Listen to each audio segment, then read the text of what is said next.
og velkommen til dette års Roskilde-møde. Jeg er sikker på, at det nok skal blive pissefedt. Jeg vil bare lige høre, om I alle sammen har set det dokument, jeg har delt. Ja, og jeg har faktisk lige et par spørgsmål til det hele. Hvornår var det nu Roskilde var? Ja, Ros starter lørdag den 28. juni, men den rigtige festival starter jo om onsdag, når de store musikscener åbner. Og festivalens højdepunkt, og til nogle newbie, er fredag kl. 22 på EOS, hvor der er mødeplink, for vi er der for musikken. Altså, jeg gider ikke EOS. Der var så mudret sidste år. Hey, op med humøret. Du skal jo bare være frivillig. Altså, der er varme bade, gratis og toast. Toastene, fuck mand. De er the shit.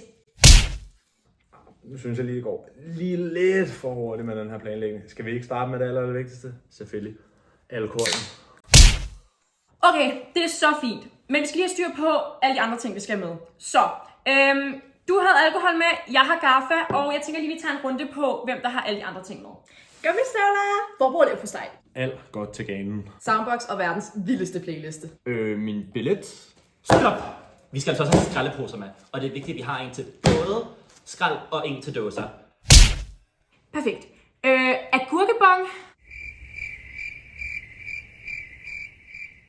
Altså, det er jo Fred, der står for det. Og han ligger stadig ude i teltet. Ja, jeg skal lige tage den her gurkebong først, så er vi klar.